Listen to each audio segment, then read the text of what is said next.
मेज पर रखी कॉफी ठंडी हो रही थी। अनुप्रिया ने कॉफी मंगा तो ली थी, पर उठाकर पीने की हिम्मत नहीं हो रही थी। दिल इतनी तेजी से धड़क रहा था मानो बाहर ही आ जाएगा। कई बार कलाई पर बंधी घड़ी में समय देख चुकी थी। 5 बजने में अभी 10 मिनट बाकी थे, यानी पराग की पत्नी के वहां आने में ज्यादा समय बाकी नहीं था। पराग की पत्नी के बारे में सोचकर अनुप्रिया फीकी सी हंसी हंस दी। उसे पराग की पत्नी का नाम तक मालूम नहीं था और वह उसका एक फोन आने पर उससे यहाँ मिलने के लिए तैयार हो गई थी। 5 बजे मिलने का समय तय करके 4 बजे से ही यहाँ बैठकर उसका इंतजार कर रही थी। कभी कैफे के दरवाजे को तो कभी कॉफी मग पर बने स्माइली को निहार रही थी। तभी कैफे का दरवाजा खुला और एक सुंदर महिला ने अंदर प्रवेश किया। कुछ क्षणों तक इधर उधर देखने के बाद वह महिला अनुप्रिया की ओर आने लगी। मेज के पास आकर रुक गई और फिर पूछा, आप अनुप्रिया हैं? अनुप्रिया कुर्सी से उठकर खड़ी हुई। जी हाँ, और आप? हेलो, मैं गौतमी, पराग की वाइफ। हेलो, प्लीज बैठिए, कहकर अनुप्रिया ने सामने रखी कुर्सी की ओर इशारा किया। थैंक्स। गौतमी ने कुर्सी पर बैठकर अपना पर्स मेज पर रख दिया और अनुप्रिया की ओर देखकर मुस्कुराई। मुझसे यहाँ मिलने के लिए आपका शुक्रिया। अनुप्रिया ने उसकी बात को अनसुना कर पूछा, आप क्या लेंगी? कॉफी ऑर्डर करने के कुछ पलों तक दोनों खामोश बैठी रहीं। अनुप्रिया तिरछी नजरों से गौतमी की ओर देख रही थी। उसने जैसा सोचा था, गौतमी उससे बिल्कुल उलट थी। वह अच्छी खासी स्मार्ट थी और बड़े ही शांत भाव से उसके सामने बैठी थी। लेकिन वह कैफे में इतने सारे लोगों के सामने और करती भी क्या? उस पर चिल्लाती, इल्जाम लगाती कि उसने उसके पति को अपने प्रेम जाल में क्यों फंसा रखा है, या फिर उसके आगे रोती गिड़गिड़ाती कि वह उसके पति की जिंदगी से हमेशा के लिए दूर चली जाए। अनुप्रिया से गौतमी की चुप्पी बर्दाश्त नहीं हो रही थी। वह चाहती थी कि उसे जो भी कहना हो कहे और यहाँ से चली जाए। तभी कॉफी आ गई। अनुप्रिया ने हिम्मत कर पूछ ही लिया, आप मुझसे क्यों मिलना चाहती थी? गौतमी ने मुस्कुराकर कप हाथ में उठा लिया। चलिए, आपने मुझसे यह सवाल तो पूछा। मैं तो इंतजार कर रही थी कि आप मेरा निरीक्षण कर चुकी हो तो आपसे बातें करना शुरू करूं। अनुप्रिया सकपका गई। गौतमी के अंदर तेज दिमाग के साथ आत्मविश्वास भी कूट कूट कर भरा हुआ था। उसने खुद को संभालते हुए कहा, देखिए, मेरे पास अधिक समय नहीं है, आप मुद्दे की बात कीजिए। आपने मुझे यहाँ क्यों बुलाया है? आपने ऑफिस से छुट्टी ली हुई है और पराग 3 दिनों के लिए शहर से बाहर गए हैं। जहाँ तक मेरी जानकारी है, आजकल वे आपसे मिलना जुलना तो दूर, आपका फोन तक नहीं उठा रहे हैं। फिर आज आपके पास वक्त की कमी तो नहीं होनी चाहिए। खैर छोड़िए, मैं सीधे मुद्दे पर ही आ जाती हूँ। मैं आपको यह बताने आई हूँ कि आप पराग के साथ सिर्फ अपना वक्त बर्बाद कर रही हैं। वह मुझे छोड़कर आपसे शादी नहीं करेगा। अनुप्रिया इसी बात की उम्मीद कर रही थी। उसे पता था कि गौतमी कुछ ऐसा ही कहेगी, इसलिए वह भी पूरी तैयारी के साथ आई थी। वह कम से कम इस औरत से तो हार नहीं मानने वाली थी। अतः उसने चेहरे पर आत्मविश्वास लाते हुए कहा, अच्छा, तो फिर वह आपके साथ शादीशुदा होते हुए भी मेरे साथ रिलेशनशिप में क्यों है? क्योंकि वह एक कमजोर व बेवकूफ व्यक्ति है जो फिलहाल रास्ता भटक गया है, पर लौटकर अपने ही घर आएगा। आपका वह बेवकूफ आदमी दिन में 10 बार मुझे आई लव यू कहता है, तो क्या हुआ? पराग 24 घंटों में 48 बार मुझे अपने बेटे सिद्धार्थ को आई लव यू कहता है। उसने मुझसे वादा किया है कि वह जल्दी तुम्हें तलाक देकर मुझसे शादी करेगा। तुम्हारी और पराग की रिलेशनशिप को कितना वक्त हुआ है? करीब 2 साल। तो फिर उसने अब तक अपने खोखले वादे पूरे करने की दिशा में कदम क्यों नहीं बढ़ाया? मैं आज भी उसकी पत्नी क्यों हूँ? मैं जानती हूँ कि तुम क्या कर रही हो। तुम मेरे और पराग के रिश्ते में दरार डालना चाहती हो। तुम चाहती हो कि पराग मुझे छोड़कर वापस तुम्हारे पास आ जाए। अनुप्रिया ने गौतमी को घूरते हुए कहा। पराग मुझे छोड़कर तुम्हारे पास गया ही कब था, जो मुझे उसे वापस बुलाना पड़े? वह तो आज भी मेरे साथ मेरे पास ही है। तो मैं इस मुलाकात का क्या मतलब समझूं? कि मेरे सामने एक बेबस पत्नी बैठी है जो मुझसे अपने पति को वापस पाने की मिन्नतें कर रही है, और मेरे सामने जिंदगी से हारी हुई औरत बैठी है जो इतनी हताश हो चुकी है कि किसी और के पति को उससे छीनकर दूसरी औरत कहलाने के लिए भी तैयार है। अनुप्रिया भड़क उठी। तुम आखिर चाहती क्या हो? तुमने मुझे यहाँ मेरी बेइज्जती करने के लिए बुलाया है? तुम बताओ, तुम मेरे बुलाने पर यहाँ क्यों आई हो? क्या तुम मेरे हाथों बेइज्जत होना चाहती हो? गौतमी ने मुस्कुराते हुए कहा। अनुप्रिया खौल उठी। फिर भी उसने अपने गुस्से पर काबू करते हुए कहा, मैं यहाँ तुमसे यह पूछने आई हूँ कि तुम पराग को तलाक देने के लिए तैयार हो या नहीं।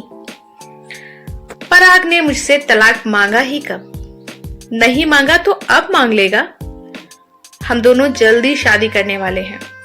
सपने देखना बहुत अच्छी बात है अनुप्रिया, पर इतना याद रखना कि सपनों के टूटने पर कई बार तकलीफ भी बहुत होती है। किसके सपने टूटेंगे यह तो वक्त ही बताएगा। अनुप्रिया ने गौतमी को घमंड भरी नजरों से देखते हुए कहा। गौतमी अब भी शांत थी। उसके चेहरे पर शिकन का नामो निशान नहीं था। उसने अनुप्रिया की ओर देखकर पूछा, अगर तुम्हें ऐतराज ना हो तो क्या मैं तुमसे एक सवाल पूछ सकती हूँ?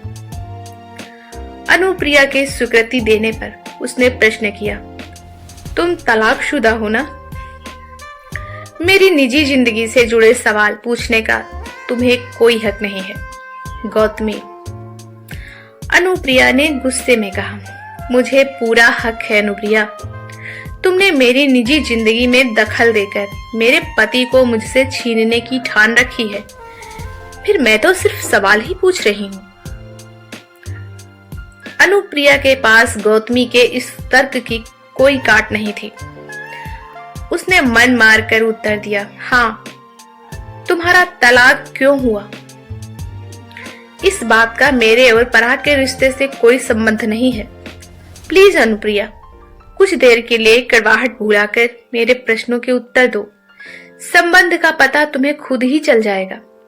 बदले में तुम जो चाहो मुझसे पूछ सकती हो। अनुप्रिया गौतमी के सवालों के जवाब नहीं देना चाहती थी। उसे महसूस हो रहा था कि उसने यहाँ आकर गलती कर दी है, पर अब यहाँ आ ही गई थी तो करती भी क्या?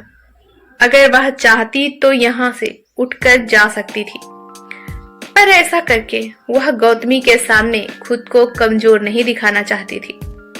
इसलिए उसने अपनी पिछली जिंदगी के बारे में बताना शुरू किया। मेरे पति तरुण का किसी निदा नाम की लड़की के साथ अफेयर था। जब मुझे पता चला तो मैंने उनसे तलाक लेने का फैसला कर लिया। उफ, तुम्हारी शादी कितने समय तक चली थी? लगभग 1.5 साल। 2 साल पहले तलाक के बाद मैं दिल्ली आ गई थी। दिल्ली आने के बाद तुम पराग से मिली और तुम दोनों का अफेयर शुरू हो गया। गौतमी बोली, हाँ। क्या तुम्हें शुरू से पता था कि पराग शादीशुदा है और उनका एक बेटा भी है?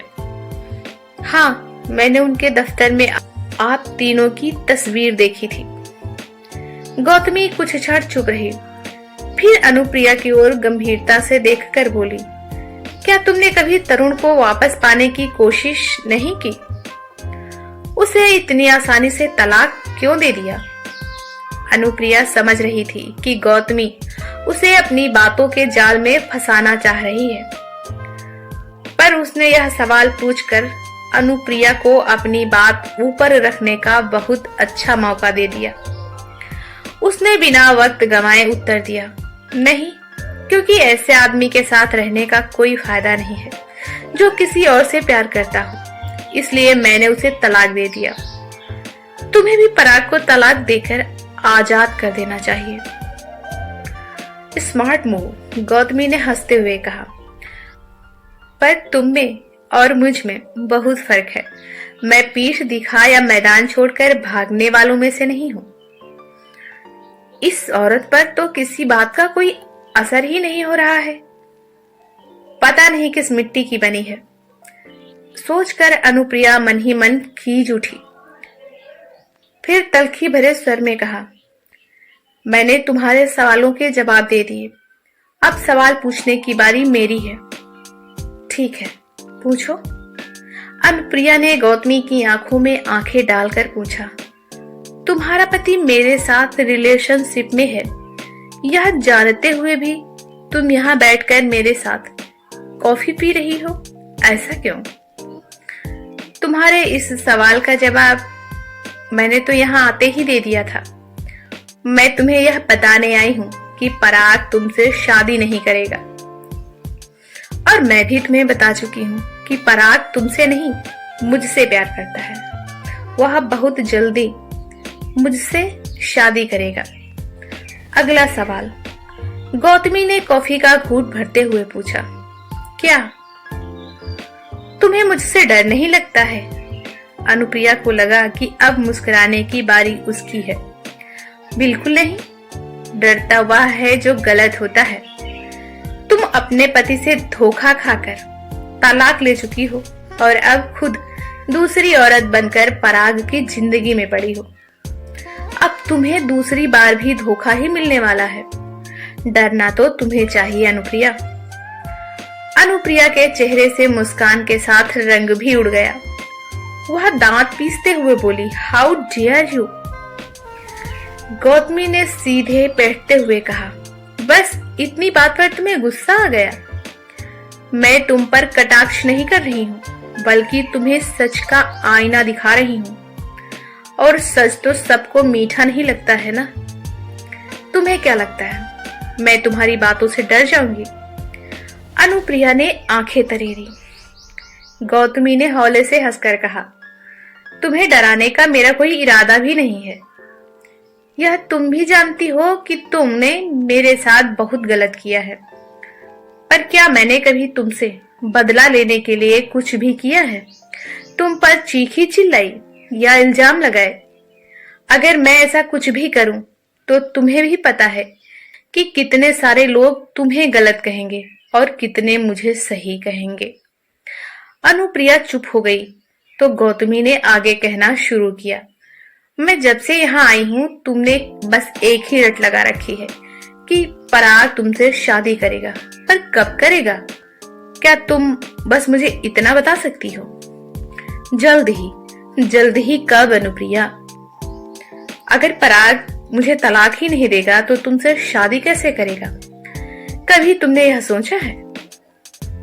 अनुप्रिया कुछ कहती उससे पहले ही गौतमी फिर बोल पड़ी, पराग ने तुमसे यही कहा होगा ना कि वह मेरे साथ खुश नहीं है। मैंने उसकी जिंदगी को नर्क बना रखा है और वह बस अपने बेटे की खातिर मुझे बर्दाश्त कर रहा है। आपको यह सब कैसे पता है? अनुप्रिया ने हैरानी प्रकट की। तुम दिखने में तो समझदार लगती हो, जिंदगी में इतना कुछ देख चुकी हो, फिर इतना भी नहीं जानती कि पराग जैसे आदमी इसी तरह की बातों से पहले तुम जैसी लड़कियों की हमदर्दी और फिर प्यार हासिल करते हैं।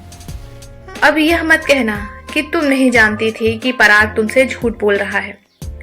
जब मैं तुम्हें फेसबुक पर ढूंढकर तुम्हारे बारे में सब कुछ पता कर सकती हूँ तुमसे संपर्क कर सकती हूँ। तो क्या तुमने वहां कभी हमारे फोटो नहीं देखे होंगे?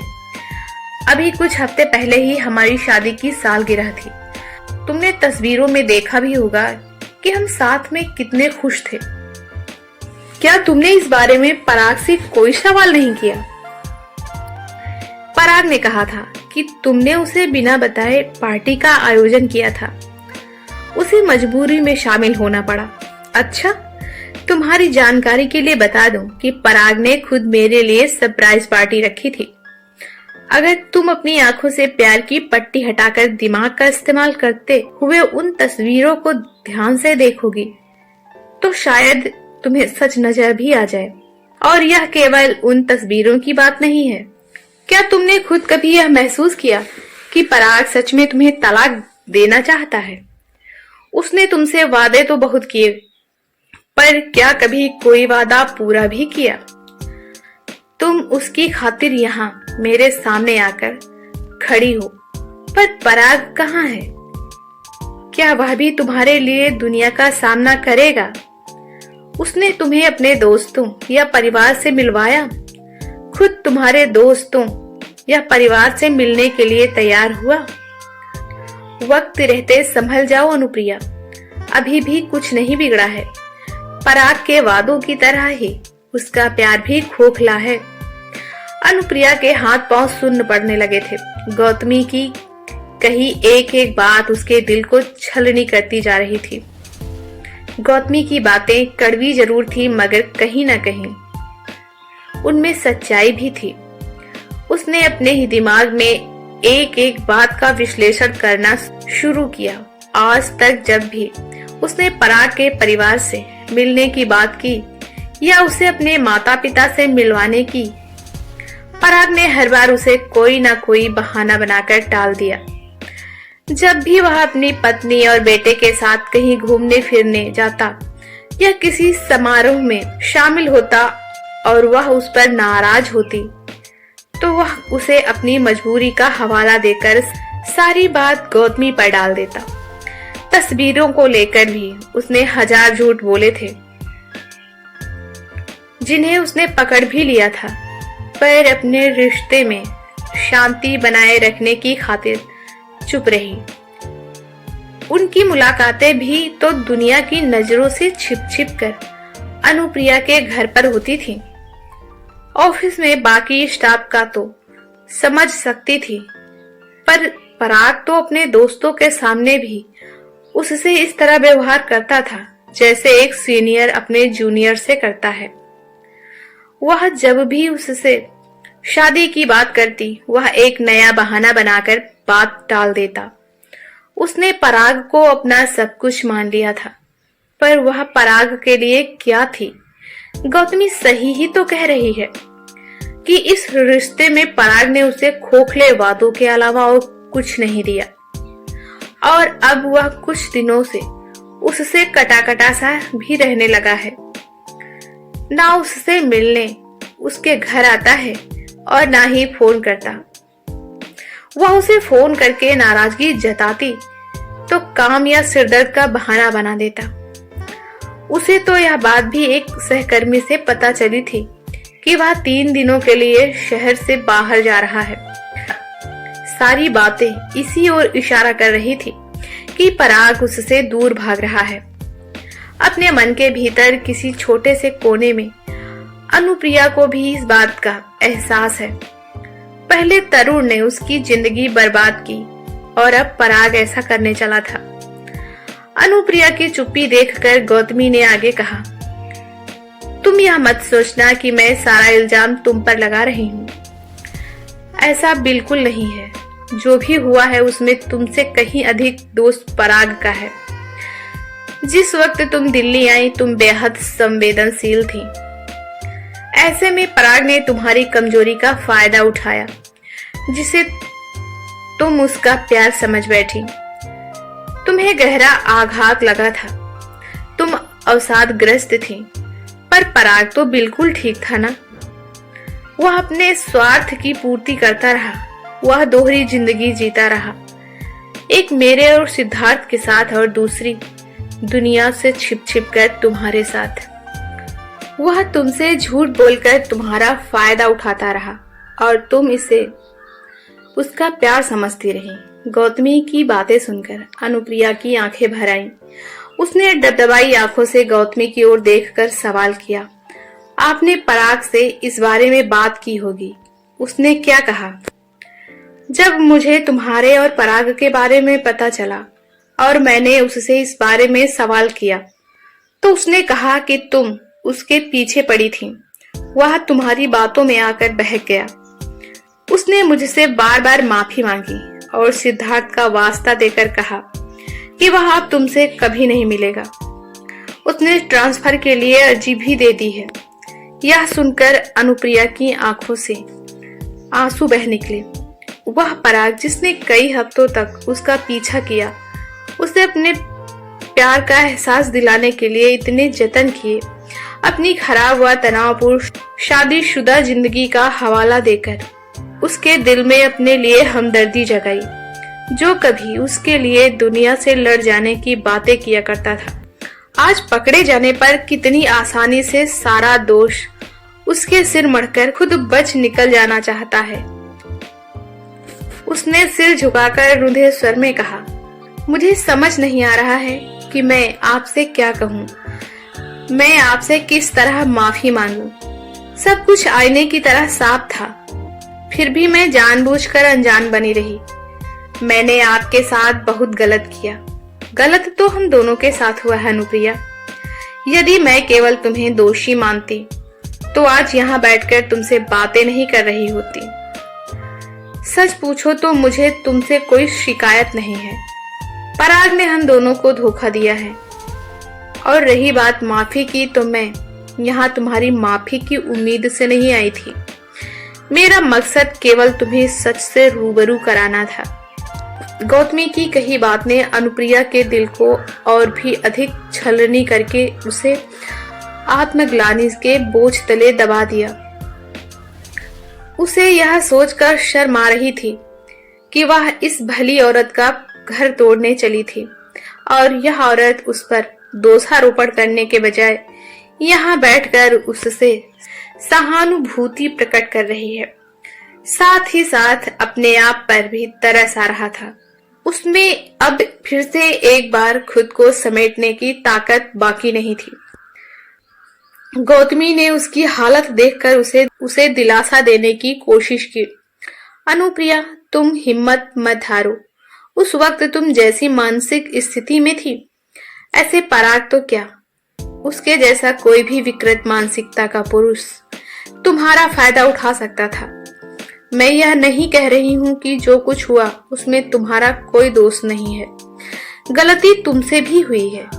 तुम्हें एक बार धोखा खाने के बाद भी इस तरह बिना कुछ सोचे समझे और आंख मूंदकर पराग पर विश्वास नहीं करना चाहिए था। पर अब उस गलती पर पछताकर या पराग के लिए रोकर अपने वक्त और आंसू बर्बाद मत करो, बल्कि इस गलती से सबक लेकर जिंदगी में आगे बढ़ो। मुझ में इतनी हिम्मत नहीं है गौतमी, ऐसा ना कहो अनुप्रिया। तुम्हें अपनी जिंदगी में पराग जैसे आदमी की जरूरत नहीं है। अपना स्तर इतना नीचे मत गिरने दो। तुम सुंदर हो, पढ़ी लिखी व स्मार्ट हो। अपना सहारा खुद बनना सीखो। आजकल तलाकशुदा होना या दूसरी शादी करना कोई बुरी बात नहीं है। खुद को थोड़ा वक्त दो और यकीन करो कि तुम्हारी जिंदगी में भी कोई ना कोई जरूर आएगा जो तुम्हारे और अपने रिश्ते को नाम देगा, तुम्हें पत्नी होने का सम्मान देगा। गौतमी ने अनुप्रिया को धैर्य बंधाते हुए कहा।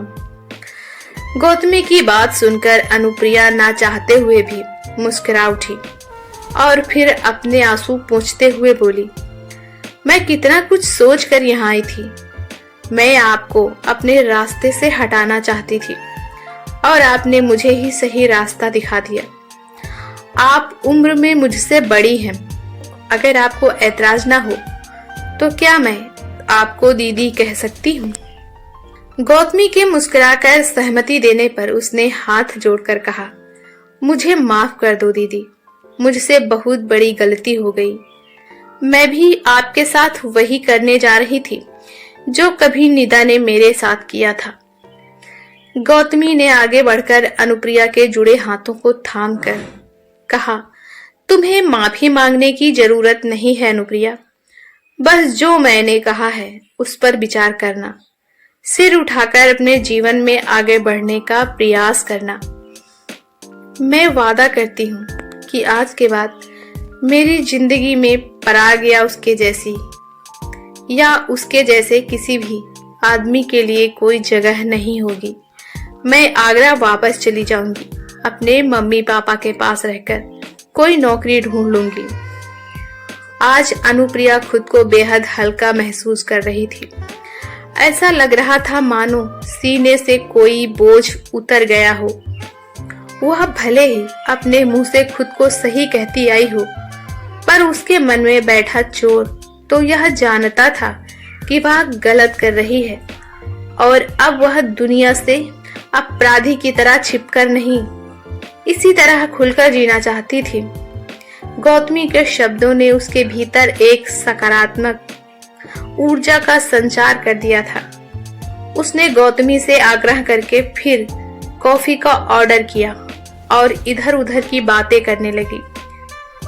कॉफी पीते हुए अनुप्रिया गौतमी को देखकर यह सोच रही थी कि यदि 2 वर्ष पहले वह भी इसी तरह हिम्मत जुटाकर तरुण और निदा के सामने दीवार बनकर खड़ी हो गई होती, तो आज शायद उसकी स्थिति कुछ और ही होती। उसकी आंखों में शर्म व ग्लानि के बजाय स्वाभिमान व जीत की चमक होती।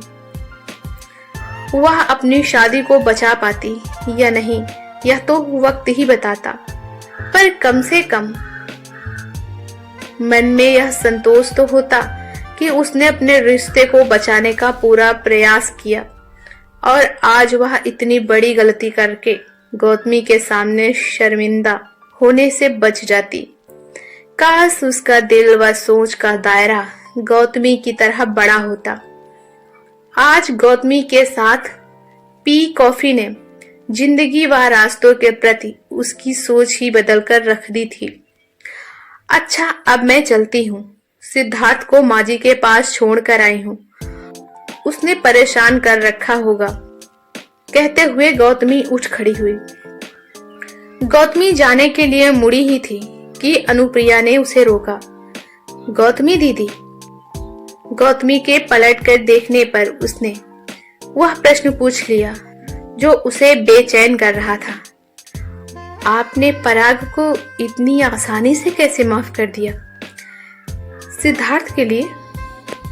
मैंने ऐसा कब कहा कि मैंने पराग को माफ कर दिया है? पर आपने मुझे तो माफ कर दिया है, फिर पराग को क्यों नहीं? तुम्हारी बात अलग है अनुप्रिया, तुम दोषी के साथ पीड़िता भी थी। धोखा तो तुमने भी खाया है, इसलिए मैंने तुम्हें माफ कर दिया।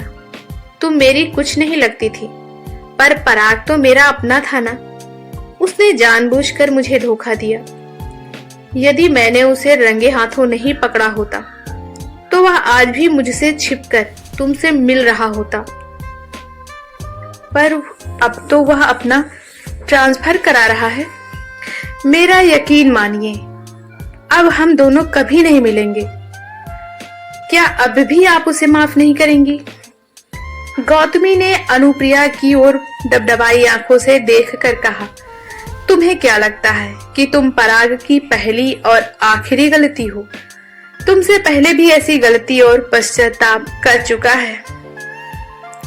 उसने मुझसे माफी केवल इसलिए मांगी है क्योंकि वह पकड़ा गया है। और रही बात ट्रांसफर की, तो वह भी उसका नाटक ही है।